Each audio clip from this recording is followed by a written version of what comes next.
No one expected this to happen. Karoline Leavitt, the youthful face of the MAGA movement, publicly challenged the glittering legacy of former President Barack Obama, an icon celebrated by the media for over a decade, on the live broadcast of the talk show American Forum.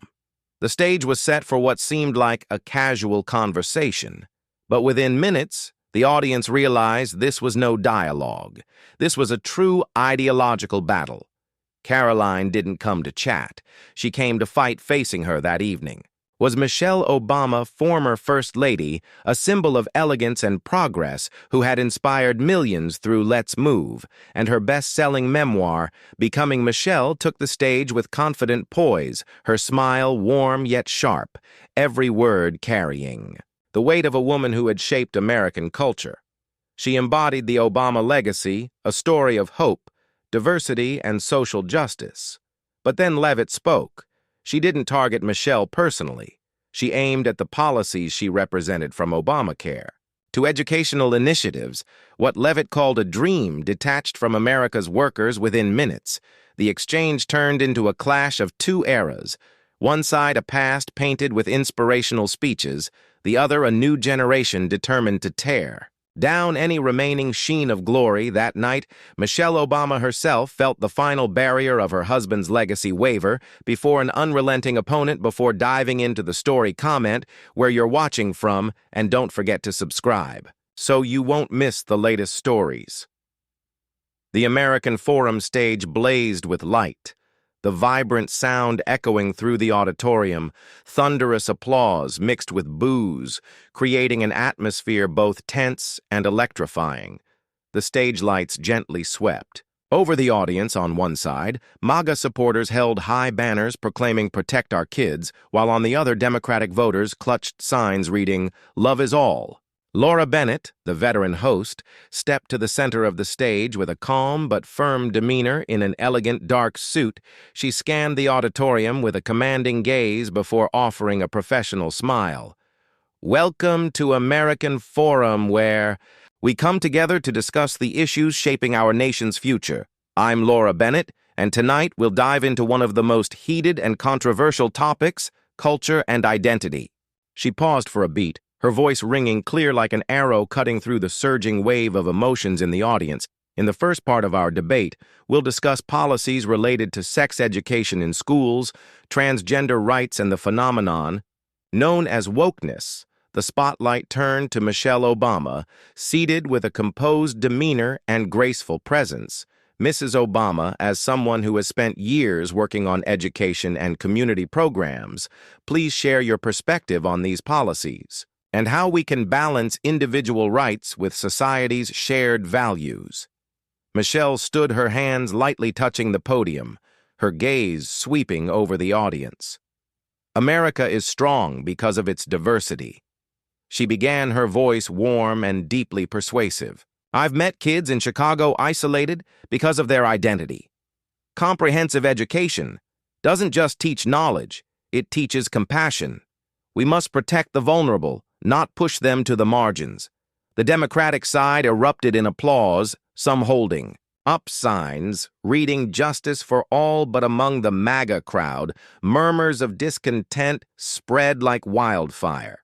Laura turned to Leavitt, the corner of her mouth curling as if inviting a counterstrike. "Karoline, Mrs. Obama has shared her view. What do you think?" Live at her blonde hair gleaming under the lights, sat upright, her eyes flashing with cold confidence. She paused for a beat, letting silence envelop the room, making the MAGA audience hold their breath.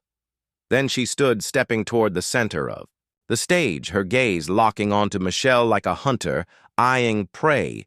"Mrs. Obama, you speak of compassion?" Livid began, her voice smooth but laced with a hidden blade. "But ask the mothers and fathers working tirelessly in Iowa, in Georgia. Do they want their kids learning confusing gender concepts instead of math? I met a parent in Missouri, desperate because their school forced their 11-year-old son to choose pronouns. That's not compassion, that's imposition." The MAGA crowd roared their cheers. Crashing like waves, some Democratic spectators bowed their heads uneasy. Michelle furrowed her brow, preparing to respond. but Leavitt raised her hand, signaling she wasn't done. "You talk about isolated kids? I get it," she continued, her voice suddenly, softer like a strategist setting a trap. "But why don't you mention the kids mocked for holding their family's beliefs? Why are you silent when a coach in Arizona is fired for not using new pronouns? Who do you choose, Mrs. Obama, the kids, or the activists?" The question was like a spear piercing straight into Michelle's argument. The MAGA audience leapt to their feet, chanting, "Karoline!" Michelle took a deep breath, trying to regain control. "Karoline, you're twisting the truth," she replied, her voice still calm but tinged with tension. "Education is about opening minds, not dividing. I've been to schools seeing kids find strength. When they're accepted, we need a society that unites, not one that fears differences." She looked directly at the audience seeking empathy. The Democrats clapped, but the sound was weaker, as if drowned by the MAGA momentum. Leavitt didn't let Michelle breathe. Her eyes blazed like fire opening mines. She shot back, her voice rising, dripping. "With sarcasm, you call forcing 9-year-olds to learn about gender identity. Opening minds according to Pew Research. 65% of American parents want schools to focus on academics, not ideology. They're not the enemy. Mrs. Obama, they're the ones raising. Kids, are you with them or with the corporations pushing wokeness?"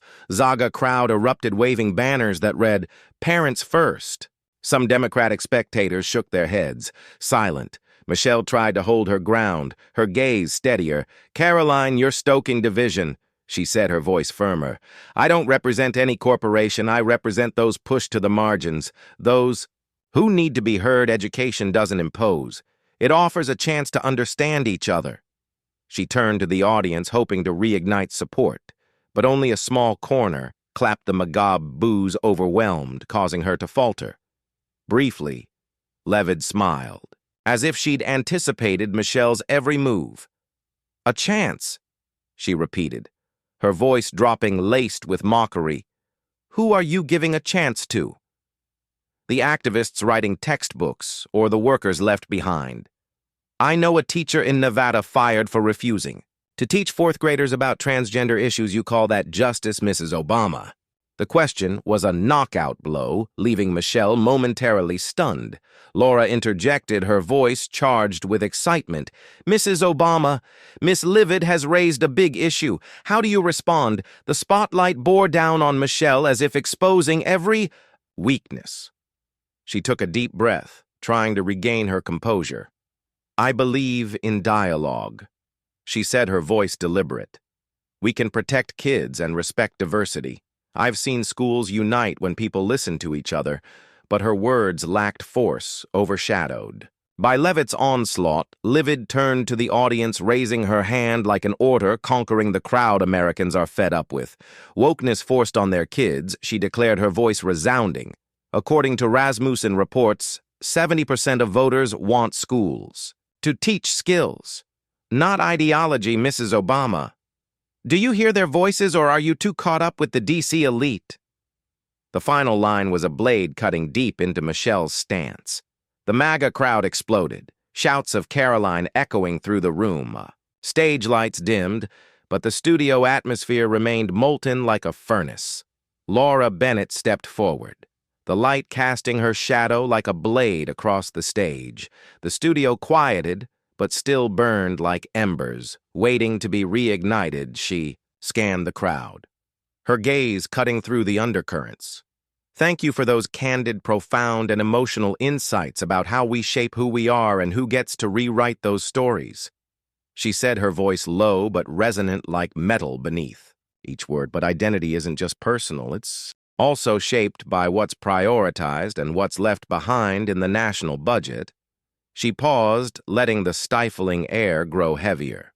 The light now framed Michelle Obama's face, highlighting her sculpted calm. From Obamacare to community programs, the Trump administration is making deep cuts. Mrs. Obama, as someone who stood at the heart of these policies, what do you think of this direction? Michelle's gaze swept the audience, seeking connection. "Government spending isn't just numbers," she began, her voice low and weighty. It's about people's stories.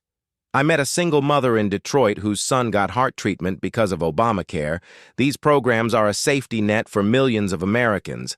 Cutting them means turning our backs on those who need help most. Laura turned to Leavitt, her eyes inviting a counterstrike. Karoline, Mrs. Obama just defended the Obamacare legacy. Your response, livid in a navy dress, sat upright, her eyes gleaming with cold confidence. She paused, letting the audience feel the pressure, then stood stepping forward with the stride of a warrior ready to land a blow. Mrs. Obama, you tell touching stories. Liv, it began, her voice smooth but laced with mockery. But let's talk reality. Obamacare raised insurance costs by 25% for middle-class families, according to the Kaiser Family Foundation. I met an electrician in Pennsylvania working 60 hours a week but unable to afford insurance because of your regulations. You call that a safety net. The MAGA crowd roared there, applause crashing like waves. Michelle prepared to respond, but Leavitt gave her no chance. Look at the numbers, she continued, her voice rising like a prosecutor delivering a verdict. Obamacare added $7 trillion to the budget deficit since 2010. According to the Congressional Budget Office, while you tell stories about a mother in Detroit, millions of other Americans are struggling with higher taxes and fees. The Trump administration is cutting wasteful programs to give money back to workers. What do you say to them? The question was like a dagger stabbing straight into Michelle's argument. Michelle took a breath, her gaze steady but tinged with tension. Karoline, you focus on numbers and ignore people, she replied, her voice calm but sharper. Obamacare isn't perfect, but it insured 20 million people who had nothing. I met a veteran in Atlanta treated for cancer because of this program. Cutting it strips away their chance to live. We need to improve, not dismantle. She looked directly at the audience, trying to rekindle empathy. Leah didn't let Michelle gain ground. She tilted her head, a mocking smile flickering improve. She echoed, her voice dropping, laced with contempt. You call bankrupting millions of families with insurance fees improvement? According to the Heritage Foundation, 40% of Americans had to borrow money to cover health care costs under Obamacare. I know a family in Wisconsin who lost their home because they couldn't afford medical bills. Mrs. Obama, do you tell them that's a chance to live? Michelle's gaze sharpened. Karoline, you're distorting the truth, she said, her voice firm. Obamacare has saved millions of lives. Cutting it isn't the solution. We need smart investments, reforming the system to lower costs. I've seen communities grow stronger when people are cared for. Leavitt smiled as if she'd anticipated every move. Smart investments, she countered, her voice soaring, dripping with sarcasm. You call pouring trillions into inefficient programs smart? According to the Cato Institute, 30% of Obamacare spending is wasted on bureaucracy. Meanwhile, Trump cut taxes, boosted jobs, and returned $5 trillion to Americans per the Treasury Department. Mrs. Obama, do you want workers to keep paying for your failed dreams? The question was a punch, leaving.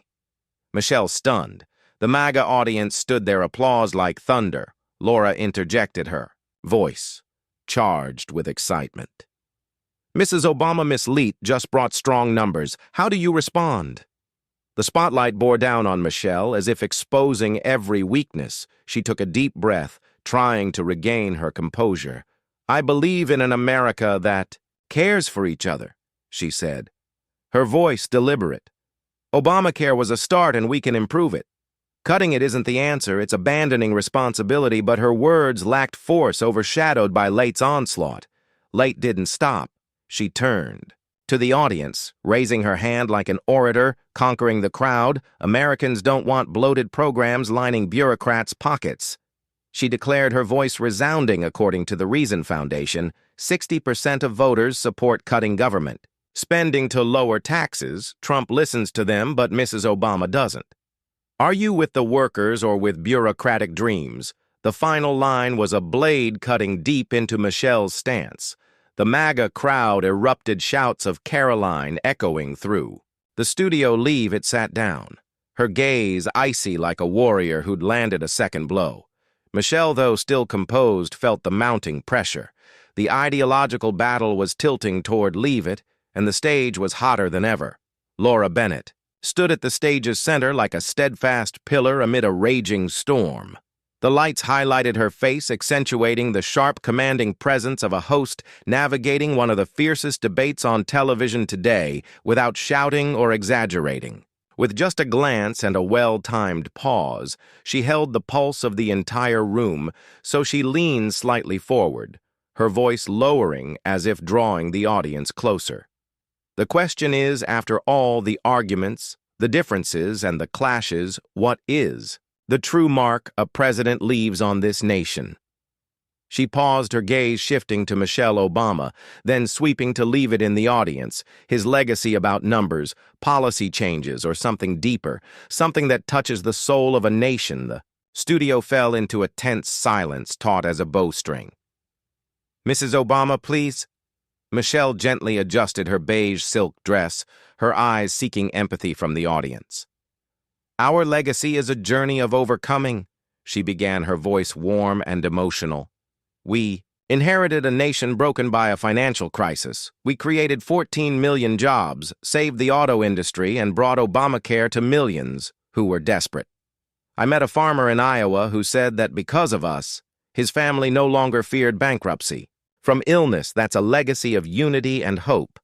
The Democratic side erupted in applause, some holding up signs reading "Obama is pride," but boos from the MAGA crowd quickly cut in, as if to snuff out every spark. Laura turned to Leavitt, her eyes inviting. A fatal blow. "Karoline, Mrs. Obama just defended her legacy. How do you respond?" Leavitt, her blonde hair gleaming under the lights, sat upright, her eyes flashing with confidence, sharp as a blade. She paused for a moment, letting silence envelop the room, making the MAGA audience hold their breath. Then she stood striding to the center of the stage with commanding presence, her gaze locking onto Michelle like a strategist, ready to deliver the decisive strike. "Mrs. Obama, you talk about unity." Leavitt began, her voice smooth but laced with biting sarcasm. "But ask the coal miners in West Virginia who lost their jobs under your administration. Did they feel hope?" I met a miner in Kentucky who said that during the Obama era, all he saw were factory closures and mounting bills. You call that a legacy? Michelle opened her mouth to speak, but Leavitt gave her no chance. Without asking permission or waiting for a cue, she charged forward like a cavalryman storming through an opponent's gap. "Let's look at reality," Leavitt said, her voice ringing out like a bronze bell in the fiery auditorium. She wasn't just speaking. She was stepping into the role of a classic orator. Each word, each cadence aimed straight at the crowd's psyche. Under Obama average, GDP growth was just 8% according to the Commerce Department's own data. Trump, he hit 1% before the pandemic struck, and in his first 3 years created over 5 million jobs. She took a step toward the stands, her hand raised as if sealing the truth. Trump slashed thousands of regulations, unleashing businesses, saving them over $200 billion, numbers straight from the Council of Economic Advisors. Not words, but results. Not hope, but action. She spun back, facing Michelle directly. "So tell me, Mrs. Obama, with all those numbers, do you still want Americans to believe your legacy is the superior one?" The question with the force of a missile shot straight into the core of Michelle's yet-to-form argument. The studio erupted. The MAGA section exploded in feverish excitement. They leapt to their feet, waving blazing red banners, chanting like thunder, "Trump! Trump!" Amid the flickering lights, Michelle sat there silent, her eyes tracking Leavitt as if weighing a counter strike that could turn the entire chessboard. Michelle took a deep breath. Her gaze remained steady, but beneath her calm exterior, a quiet tension emerged. She leaned toward the microphone, her voice rising, composed but sharp as a finely honed blade. "Karoline, you're distorting the truth," she said, each word striking the floor like a hammer. "When we entered the White House, the country was on the brink of collapse, the worst financial crisis since the Great Depression. We didn't just stop the Disaster. We saved millions of jobs, rebuilt from the ashes. She lifted her head, her gaze sweeping the room. I met a construction worker in Oregon.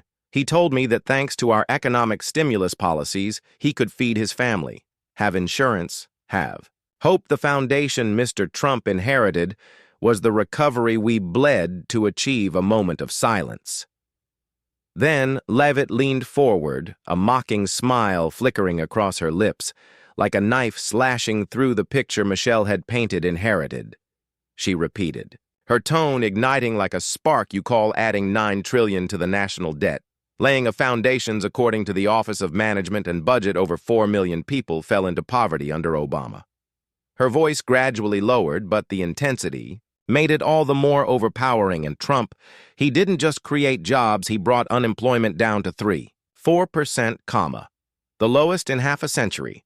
According to the Bureau of Labor Statistics, she turned to the audience, her arms outstretched like a judge delivering a verdict. I met a bakery owner in Georgia. Thanks to Trump's tax cuts, she hired more staff, expanded her business. That's reality, not ideals, and you tell them your legacy is about unity. The final question struck like a spear. The MAGA crowd instantly erupted. Trump saves America. Flags were raised high, a red wave flooding the stage. Chants thundered in rhythm, Trump, Trump, Trump. Michelle clenched her hands. She didn't back down. Karoline, you're trying to tell half the story? She responded, her voice firm, each word meshing like steel gears. You ignore the context. You forget that we didn't just rebuild the economy. We tried to build a fairer, more inclusive America where no one is left behind. She paused, then spoke slowly, decisively. Obamacare, though not perfect, saved millions of lives. That's our legacy. Not just numbers, people. The Democratic audience began to stir, their applause surging like a heartbeat revived amid a fiery battle line. Leavitt smiled as if she'd anticipated every move. Fairness! She shot back, her voice soaring, dripping with mockery. You call raising taxes on the middle class fairness? According to the Tax Foundation, Obama policies added $500 billion in taxes on workers. Trump, on the other hand, cut $5 trillion in taxes, putting money back into 85% of families per the IRS. I met a nurse in Arizona who said thanks to Trump, she could buy her first home. Mrs. Obama, do you want future generations to bear the debt of your legacy? The question was a punch, leaving Michelle stunned. The MAGA audience stood their applause like thunder. Some Democratic spectators began leaving, their seats disillusioned. Laura looked at Michelle, her voice suddenly sharp and charged with excitement. Mrs. Obama, Miss Leavitt just presented powerful numbers. Do you have a response? The stage lights converged, bearing down on Michelle as if exposing every remaining weakness. She took a deep breath, trying to reclaim her signature poise, her eyes calm but unable to hide a fleeting tension. A legacy isn't just about numbers or the economy, she began, her voice deliberate, each word carefully measured. A legacy is about building a nation where everyone is respected, where they have a chance to succeed, regardless of race or background. We did that, and I'm proud of what we achieved. She paused, her gaze resolute like a wall, standing firm against Leavitt's pressure. But Leavitt wouldn't relent. She took another step, her face brimming with determination. The glint of victory in her eyes grew sharper, without giving Michelle a moment to breathe. She turned to the audience, raising her hand like a leader claiming triumph. Americans don't want a legacy of debt and failure. Her voice boomed, each word a blow to the audience's psyche. According to Rasmussen reports, 62% of voters say Trump delivered a stronger economy than Obama. Trump built a thriving America. Mrs. Obama left a depleted nation. It's time we face the truth. She paused, flashing a cold smile, her eyes like razor-sharp daggers aimed at Michelle. Which legacy do you choose? Leavitt's final question was a blade swung high, slicing deep into Michelle's stance, leaving the studio's atmosphere stifled tense. to the point of suffocation, the stage now erupted in a fierce wave of emotion. Blazing lights swept across. The impassioned crowd amid the sting energy. Laura Bennett stood firm, her eyes gleaming like a commander in the heart of a battlefield. Guiding every move, she raised her hand, a gesture as if touching the audience's every breath, her gaze sparkling, as if tracking a gripping political script. "We've witnessed an unrelenting clash of minds," Laura said, her voice calm but laced with excitement. "And now, Michelle, how do you feel facing these undeniable numbers and facts? Share with the audience." The lights focused on Michelle, the glow highlighting her sharp features but also her palpable tension. The entire studio seemed to hold its breath, silent, braced for the final counterattack. Michelle stood, her hands lightly gripping the edge of her beige silk dress, her eyes scanning the crowd as if searching for a spark of hope amid the encircling storm. She took a deep breath, a weight pressing in her chest, then began, her voice low but slightly faltering as if battling her own unease. "Immigration is the soul of America." She started, her voice softer but striving to hold its ground. "We built a nation where everyone has a chance. I met an immigrant family in California. They worked hard, hoping only for their children to attend college, to have a better future. Deportation orders are tearing these families apart, and I believe that's a betrayal of the values we've always cherished. We need humane reform, not oppression." Michelle paused as if awaiting the audience's reaction, but the democratic applause came only faintly, sporadic and weak. Meanwhile, the Magaboos swiftly overpowered, crashing into Michelle like waves of anger, making her feel the crushing weight of the pressure. Laura Bennett turned to Leavitt, her eyes alike as, if inviting a decisive blow. "Karoline, Mrs. Obama just called for humane reform. How will you respond?" Leavitt needed no prompting. She lifted her head, her eyes blazing with unwavering confidence. Her blonde hair shimmered under the stage lights as she stood striding to the center with bold, resolute steps. She faced Michelle, her gaze as sharp as a blade. "Mrs. Obama," Leavitt began, her voice soft but laced with unmistakable mockery, "you talk about the soul of America, but have you heard of Sarah Root's family? A 21-year-old girl in Nebraska killed by an illegal immigrant. Did they feel that soul? I met Sarah's mother. She got no justice from this administration. You call that values?" Michelle prepared to respond, but Leavitt gave her no moment to breathe. "Let's look at reality," she said, her voice rising like a warrior, commanding the battlefield. "Illegal immigration costs $116 billion a year, according to the Federation for American Immigration Reform. While you talk about a family in California, millions of Americans are paying the price for lax border policies. Trump is protecting them with deportation orders. Mrs. Obama, whose side are you on?" Leavitt's question pierced through Michelle's arguments like an arrow. The MAGA crowd erupted, standing and chanting, "Borders, borders." As if to obliterate any defense from her, the Karoline Leavitt sleighs began climbing the X-trending charts, and Michelle felt the pressure mounting by the second. She took a deep breath, her gaze steady, but unable to hide the tension. "Karoline, you use pain to divide." Michelle replied, her voice striving for calm but noticeably sharper. "Immigration isn't black and white. I met an immigrant doctor in Texas who saved hundreds of lives during the pandemic. Deportation orders don't discriminate, and they're tearing communities apart. We need a fair system, not violence." She looked directly at the audience, hoping to rekindle some empathy, but the democratic applause sounded feeble, seemingly drowned out by the surging MAGA fervor. "Leave it, Michelle, time to breathe." She leaned forward, a mocking smile flickering fair. She repeated, her voice dropping heavy with contempt. "You call letting 2 million illegal immigrants cross the border each year fair. According to Customs and Border Protection, 70% of them are linked to crime. I met a police officer in Arizona, attacked by an illegal immigrant. Mrs. Obama, do you tell him that's community leave?" Its words landed like a punch to Michelle's core. The MAGA crowd exploded in cheers, waving "Protect America" banners. The raucous, fervent noise seemed to stagger Michelle. Some Democratic spectators bowed their heads, unable to face the moment, a sense of defeat spreading through the room. Michelle tried to regain her footing, but the resolve in her eyes now wavered slightly. "Karoline, you exaggerate to sow fear," she said, her voice firmer, but unable to mask her disadvantage. "Most immigrants are hard-working people who contribute greatly to this country. We need reform to protect them and maintain security. I've seen communities stand strong when we work together." She turned back, hoping to rally support from the audience. But only a small corner clapped their sound faint amid the MAGA boos. The growing opposition visibly shook Michelle, as if her every effort was dissolving in the tense atmosphere.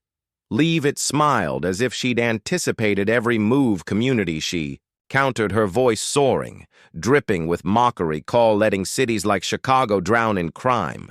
A community, according to the Justice Department, 40% of violent crime in major cities is linked to illegal immigrants. Trump is cleaning up that mess. While Mrs. Obama defends failed policies, I met a mother in New Mexico who lost her son in a crash caused by an illegal immigrant. Mrs. Obama, do you want her to believe in your reform? Question was a blow leaving. Michelle stunned the MAGA audience. Stood their applause like thunder. Some Democratic spectators began leaving their seats. Disillusioned, Laura interjected, "Mrs. Obama, Miss Lead just made a powerful argument. How do you respond? The spotlight bore down on Michelle as if exposing every weakness." She took a deep breath, trying to regain her composure. "I believe in a compassionate America," she said, her voice deliberate. "We can secure the border without tearing families apart. Reform is the right path." But her words lacked force. Overshadowed by Leavitt's onslaught, the Democrats clapped sporadically, while MAGA continued to roar. "Leavitt didn't stop. Americans want safety, not empty promises," she declared, her voice booming, according to the Center for Immigration Studies. 75% of voters support deporting illegal immigrants. Trump listens to them, but Mrs. Obama doesn't. Which values do you choose? Laura Bennett stood center stage, her gaze sharp like an observer of victory. She looked at Michelle once more, then turned to Leavitt, posing the final question, "Karoline?" Mrs. Obama showed remarkable resilience, but it's clear tonight this confrontation has been decided. What do you have to say about your victory? Leavitt stood, her eyes resolute, a faint but confident smile on her face. "Thank you. Laura, tonight, I just want to say one thing. Americans need bold decisions, not empty words. I stand here not just to defend my values, but for the values the American people truly want. They want safety. They want their country strong, and they want a secure future today. I'll keep fighting for them." Leavitt's response was resolute, like a declaration of war. The MAGA crowd erupted in cheers, their applause thunderous, showing no sign of relenting. Michelle stood silently, unable to counter further. While the audience seemed to have found a clear winner, Leavitt, with the strength of her arguments and her ability to command the crowd, had completely dominated. The lights dimmed, leaving the stage ablaze with the MAGA audience's fervent applause. The atmosphere in the studio remained electric, but backstage another story unfolded. Karoline Leavitt, her blonde hair still gleaming, despite the stage lights fading, strode into the green room with the confidence of a boxer who just knocked out her opponent. The MAGA team surrounded her, tight hugs and laughter ringing out. "You did it, Karoline!" an aide exclaimed. "Leavitt!" smiled, her gaze icy but unable to hide her pride. Her phone buzzed, the screen flashing pus. She signaled for silence, pressing the speaker button. "Karoline, you're a warrior." Donald Trump's voice boomed through, brimming with excitement. "You showed them how strong MAGA is. America's proud of you, Leavitt," responded, her voice smooth but full of pride. "Thank you, sir, Mr. President. This is for the American people, not the elites." The surrounding crowd clapped, some raising fists and shouting, "MAGA!" A Truth Social post from Trump's account spread instantly.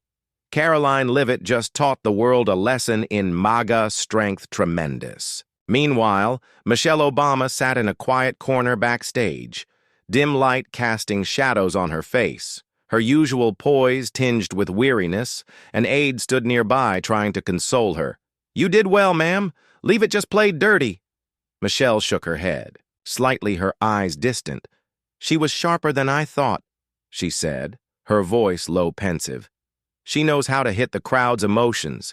She held a glass of water, her fingers trembling faintly, as if still feeling the pressure of Leavitt's attacks. A Democratic journalist observing quietly whispered to a colleague. Michelle was caught off guard. Light destroyed her outside in the hallway. Reporters jostled to interview. Leavitt, a Newsmax journalist, thrust a microphone forward. "Karoline, how do you feel after dominating Michelle Obama?" Leavitt, standing tall, smiled confidently and replied, "I didn't come to fight a person, I came to defend Americans. Those forgotten by Obama's failed policies tonight, we spoke the truth." The nearby MAGA crowd cheered, waving. Karoline is the future banners. An ex-post went viral. Karoline Live. It just tore apart the Obama legacy MAGA queen. The post racked up thousands of shares with comments like, "Michelle, Obama didn't stand a chance." Michelle declined. Interviews, she left the green room through a private exit. Avoiding camera lenses, an aide hurried after her holding a phone displaying social media posts criticizing her. Michelle crashed against a 27-year-old. She glanced at the screen, then looked away, her face briefly showing a flicker of dismay. A Democratic commentator nearby sighed. She wasn't ready for this kind of fight. Leave.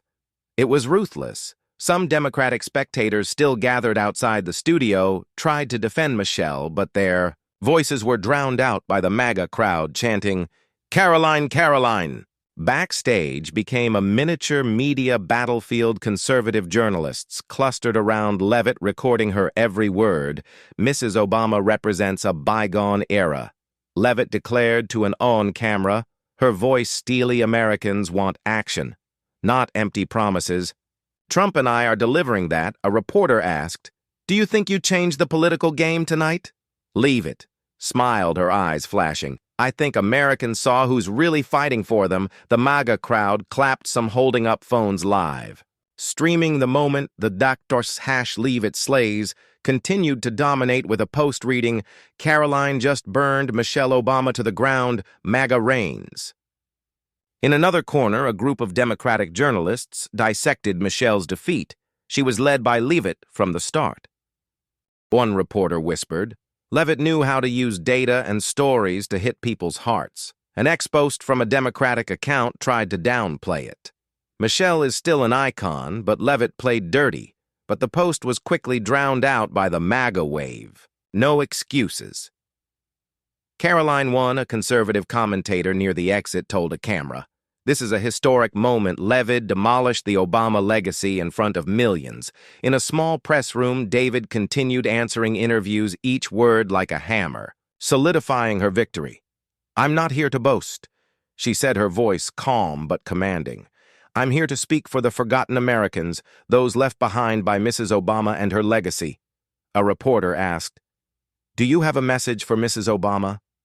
Leavitt looked straight into the camera, her smile sharp. "I respect her, but her time is over. America belongs to those who act." The MAGA crowd in the hallway cheered, waving Karoline unbeatable banners. Meanwhile, Michelle had left the studio sitting in a car. Her gaze fixed out the window, an aide read aloud, a truth. "Social post, Karoline Leavitt is the MAGA flame, and Obama is ashes." Michelle didn't respond, only sighed softly. She knew tonight was a defeat, not just personally, but for her husband's legacy. Leavitt, with her sharpness and unrelenting momentum, had turned American Forum into a battlefield, and she was the victor.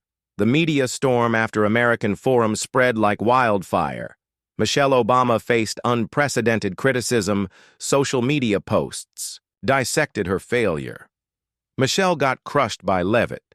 One account wrote, garnering thousands of likes. The Democratic base, once seeing her as an unassailable flag-bearer, began to fracture. A commentator on MSNBC lamented she wasn't ready for this kind of attack. Michelle canceled public speaking engagements, retreating to private life. An aide revealed she was considering writing a new book, avoiding the political spotlight. Her influence, once a beacon of hope, wavered before a new conservative generation. A Truth Social post mocked Michelle Obama. Learned her lesson, don't mess with MAGA. Karoline Leavitt became a radiant focal point, with conservative outlets like Fox News and Newsmax vying to interview her on a live broadcast. She declared, "I fight for the forgotten Americans," and tonight they were heard. The ripple effect spread through the political landscape. Democrats bickered internally, some blaming Michelle's lack of strategy, others calling for a new face to counter. MAGA leave, it conversely became a symbol of conservative strength. Young MAGA groups organized Caroline night events, waving banners praising her. A conservative journalist wrote on Breitbart, "Leavitt changed the game, proving MAGA is the future." Karoline Leavitt didn't just defeat Michelle Obama.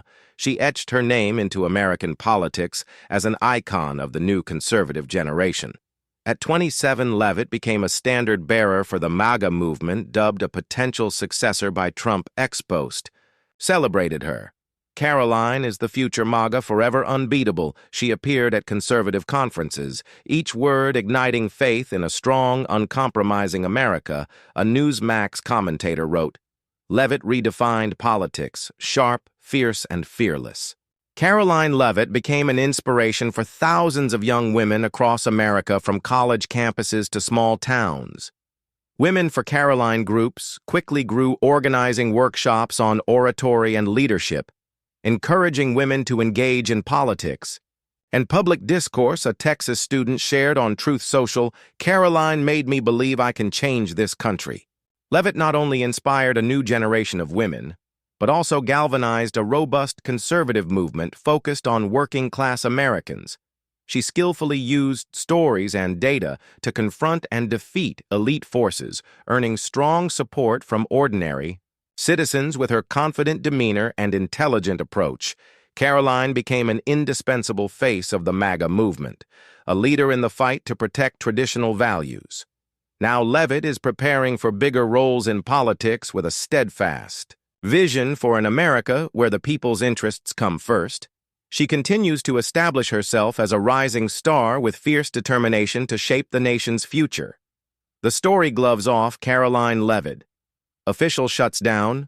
Obama reflects the deep political divide in the United States today, where debates are not just exchanges of ideas, but fierce ideological battles over 4 intense rounds on American forum. Karoline Leavitt, with her sharpness and tactical use of data and emotional stories, overwhelmed Michelle Obama.